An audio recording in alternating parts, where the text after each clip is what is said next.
Hello बच्चों, तो चलिए आज का डेली क्यूज शुरू करते हैं। देखिए पहला क्वेश्चन क्या है। किस नदी पर शिव समुद्रम जल प्रपात अवस्थित है? कावेरी, कृष्णा, गोदावरी, महानदी। तो शिव समुद्रम जल प्रपात जो है ये है ऑप्शन ए, कावेरी नदी पे। आइए डिस्क्रिप्शन देखते हैं। शिव समुद्र जल प्रपात श्रीरंगपट्टनम एवं शिव समुद्र द्वीपों के मध्य अवस्थित है। यह कावेरी नदी पर है।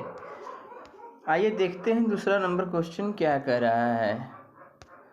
मलक्का जल संयोजी में आने जाने की सुविधाएं हैं। हिंद महासागर से चीन सागर तक, लाल सागर से भूमध्य सागर तक, अटलांटिक महासागर से प्रशांत महासागर तक, भूमध्य सागर से काला सागर तक। उपरोक्त में से कोई नहीं, उपरोक्त में से एक से अधिक। चलिए इसका आंसर देखते हैं। तो है हिंद महासागर से चीन सागर तक मलक्का जल संयोजी जुड़ा हुआ है।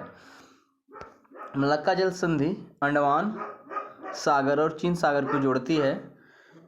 चूंकि अंडमान सागर हिंद महासागर का ही भाग है, अतः यह जल संधि हिंद महासागर का ही भाग है। अतः यह जल संधि हिंद महासागर से चीन सागर तक आने जाने की सुविधाएं प्रदान करता है। भारत इस जल संधि को सुरक्षा प्रदान करता है। आइए देखते हैं 3 नंबर क्वेश्चन क्या कह रहा है। किस सदन में अध्यक्षता करने वाला अधिकारी उस सदन का सदस्य नहीं होते हैं? लोकसभा, राज्यसभा, विधानसभा, विधान परिषद। उपरोक्त में से कोई नहीं, उपरोक्त में से एक से अधिक। तो किस सदन में अध्यक्षता करने वाले अधिकारी उस सदन का सदस्य नहीं होते हैं? तो ऑप्शन बी राज्यसभा होगा। भारतीय संविधान के अनुच्छेद 64 के अनुसार उपराष्ट्रपति राज्यसभा का पदेन सभापति होगा और कोई अन्य लाभ का पद धारण नहीं करेगा। आइए देखते हैं 4 नंबर क्या कह रहा है। एक विकास खंड पर पंचायत समिति होती है। एक सलाहकार समिति, एक प्रशासकीय अधिकरण, एक परामर्शदात्री, एक निरीक्षण प्राधिकरण। उपरोक्त में से कोई नहीं, उपरोक्त में से एक से अधिक। तो एक विकास खंड पर पंचायत समिति जो होती है एक परामर्शदात्री समिति होती है, ऑप्शन सी। आइए देखते हैं डिस्क्रिप्शन क्या है। एक विकास खंड पर पंचायती समिति सिर्फ परामर्श देने के लिए होती है। आइए देखते हैं 5 नंबर क्या है। खाने का नमक किससे बनता है? कमजोर अम्ल और कमजोर क्षार से, मजबूत अम्ल और मजबूत क्षार से, कमजोर अम्ल और मजबूत क्षार से, मजबूत अम्ल और कमजोर क्षार से। उपरोक्त में से कोई नहीं, उपरोक्त में से एक से अधिक। तो ऑप्शन बी होगा मजबूत अम्ल और मजबूत क्षार से। खाने के नमक का निर्माण मजबूत अम्ल और मजबूत क्षार की परस्पर क्रिया से होती है। सोडियम क्लोराइड को साधारण नमक कहा जाता है। समुद्री जल के वाष्पीकरण प्रक्रिया से नमक का उत्पादन होता है। समुद्री जल में कुल घुलनशील ठोस का 75% सोडियम क्लोराइड होता है। आइए देखते हैं 6 नंबर क्वेश्चन क्या कह रहा है। सहज प्रणाली का परिवर्धन निम्नलिखित में से कौन सा है? प्रणाली का कार्य, प्रणाली का विकास, प्रणाली की स्वपोषी क्रिया, प्रणाली का परपोषी क्रिया। उपरोक्त में से कोई नहीं, उपरोक्त में से एक से अधिक। तो आंसर है ये प्रणाली की स्वपोषी क्रिया। चलिए वही सेंटेंस है, सहज प्रणाली का परिवर्धन प्रणाली की स्वपोषी क्रिया है।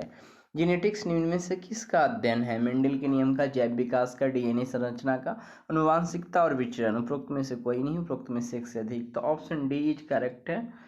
तो ठीक है, आइए देखते हैं व्याख्या इसकी।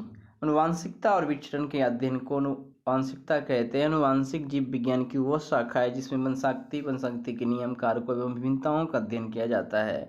ग्रेगर मेंडल की उपलब्धियों को आज अनुवांशिकी में शामिल कर लिया गया है। आइए देखते हैं 8वां नंबर क्या कह रहा है। राजा खारवेल का नाम जुड़ा है गिरनार स्तंभ लेक के साथ, जूनागढ़ स्तंभ लेक के साथ, हाथी गुफा लेक के साथ, सारनाथ लेक के साथ। उपरोक्त में से कोई नहीं, उपरोक्त में से एक से अधिक। तो राजा खारवेल का नाम जो जुड़ा हुआ है ऑप्शन सी, हाथी गुफा लेक के साथ। कलिंग के चेदी वंशीय राजा खारवेल की उपलब्धियां का वर्णन हाथी गुफा लेक में है। यह खारवेल का इतिहास जानने के लिए एकमात्र स्रोत है। आइए देखते हैं 9वां नंबर क्वेश्चन क्या कह रहा है। गुलाम वंश का प्रथम शासक कौन था? इल्तुतमिश, कुतुबुद्दीन ऐबक, रजिया बलबन। उपरोक्त में से कोई नहीं, उपरोक्त में से एक से अधिक। तो गुलाम वंश का प्रथम शासक जो था कुतुबुद्दीन ऐबक था। ऑप्शन बी सही है। आइए देखते हैं डिस्क्रिप्शन क्या कह रहा है। गुलाम वंश का प्रथम शासक कुतुबुद्दीन ऐबक 1206 ईस्वी से 1210 ईस्वी था। इसी को भारत में तुर्की राजा का संस्थापक माना जाता है। आइए देखते हैं आगे क्या कह रहा है। इतिमद उद्दौला का मकबरा आगरा में किसने बनवाया था? अकबर, जहांगीर, नूरजहां ने और शाहजहां ने। उपरोक्त में से कोई नहीं, उपरोक्त में से एक से अधिक। तो ऑप्शन सी होगा नूरजहां ने। आइए देखते हैं डिस्क्रिप्शन क्या कह रहा है। जहांगीर के समय की सबसे उल्लेखनीय इमारत आगरा में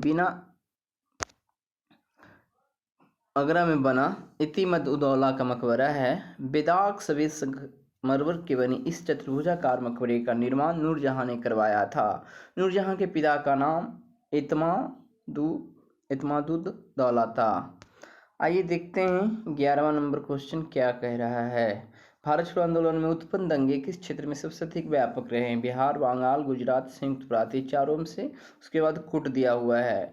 तो बिहार और संयुक्त प्रांत में रहा था, तो जिसमें ऑप्शन 1 और 4 है वही आंसर होगा। तो ऑप्शन डी में है ये। आइए देखते हैं डिस्क्रिप्शन क्या है। भारत छोड़ो आंदोलन में उत्पन्न दंगे बिहार तथा संयुक्त प्रांत में सर्वाधिक व्यापक रहे। आइए 12 नंबर देखते हैं। निम्नलिखित में से किस सत्याग्रह आंदोलन में गांधी जी ने प्रत्यक्ष रूप से भाग नहीं लिया? राजकोट सत्याग्रह, खेड़ा सत्याग्रह, वाइकोम सत्याग्रह, असहयोग आंदोलन। उपरोक्त में से कोई नहीं, उपरोक्त में से एक से अधिक। तो राजकोट आंदोलन में प्रत्यक्ष रूप से, ठीक है, गांधी जी ने भाग नहीं लिया था। ऑप्शन ये सही है। राजकोट सत्याग्रह में गांधी जी ने प्रत्यक्ष रूप से भाग नहीं लिया था। सभी आंदोलन या सत्याग्रह का नेतृत्व स्वयं गांधी ने किया था। आइए देखते हैं 13 नंबर क्वेश्चन क्या कह रहा है। निम्नलिखित में कौन सा भारत के बिहार राज्य में मौजूद एकमात्र यूनेस्को विश्व धरोहर स्थल है? महाबोधि विहार, नालंदा में बौद्ध मठ, विक्रमशिला मठ का प्राचीन स्थल, शेरशाह सूरी का मकबरा। उपरोक्त में से कोई नहीं, उपरोक्त में से एक से अधिक। तो देखिए, महाबोधि भी है और ये नालंदा बौद्ध मठ, दोनों को विश्व धरोहर यूनेस्को में शामिल कर लिया गया है। इस प्रकार से आंसर इसका हो जाएगा ई। ठीक है, थोड़ा सा डिस्क्रिप्शन है, देख लेते हैं।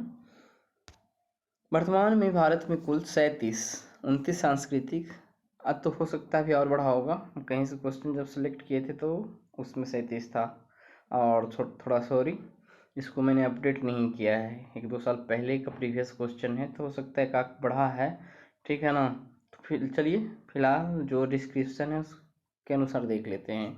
वर्तमान भारत में कुल 29 सांस्कृतिक, 7 प्राकृतिक तथा 1 मिश्रित विश्व धरोहर स्थल है। इस धरोहर में यूनेस्को द्वारा घोषित 2 विश्व धरोहर स्थल मोदी विहार मंदिर जो है 2002 में, और नालंदा को 2016 में शामिल किया गया था। ठीक है ना।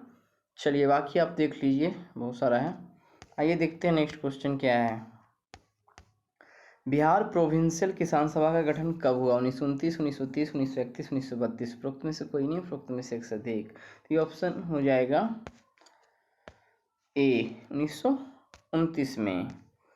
थोड़ा डिस्क्रिप्शन देख लेते हैं। भारत में संगठित किसान आंदोलन खड़ा करने का श्रेय स्वामी सहजानंद सरस्वती को जाता है। मार्च 1928 ईस्वी को बिहटा में स्वामी सहजानंद सरस्वती ने किसान सभा की औपचारिक स्थापना की। नवंबर 1929 ईस्वी में सोनपुर में स्वामी सहजानंद की अध्यक्षता में बिहार प्रांतीय किसान सभा का गठन किया गया। 11 अप्रैल 1936 ईस्वी को अखिल भारतीय किसान सभा का गठन लखनऊ में हुआ। इस संगठन की लोकप्रियता का अंदाजा इसी से लगाया जा सकता है कि 1936 ईस्वी में इसके सदस्यों की संख्या 80,000 थी, जो 38 ईस्वी में बढ़कर 2,50,000 हो गई। आइए देखते हैं 15 नंबर। निम्नलिखित में से कौन सी नदी फतुआ के पास गंगा में मिलती है? सोन, पुनपुन, सकरी, बालन। उपरोक्त में से कोई नहीं, उपरोक्त में से एक से अधिक। तो ये क्या है, निम्नलिखित में कौन सी नदी फतुआ के पास गंगा में मिलती है? तो चलिए ये तो पुनपुन शायद होना चाहिए। ठीक है, पुनपुन है। पुनपुन नदी बिहार राज्य में बहने वाली गंगा की सहायक नदी है। मध्य बिहार की पहाड़ियों से निकलने वाली यह नदी पटना की पूर्वी सीमा बनाती है। यह नदी फतुआ के पास गंगा में मिलती है। बिहार की अन्य प्रमुख नदियों में अजय नदी, कमला नदी, कोसी नदी, पुनपुन नदी, बागमती नदी, घाघरा, महानदा, फल्गु, कर्मनासा, बूढ़ी गंडक, कनकाई नदी आदि प्रमुख हैं। तो आज 15 क्वेश्चन का डेली क्यूज पूरा हुआ दोस्तों। धन्यवाद।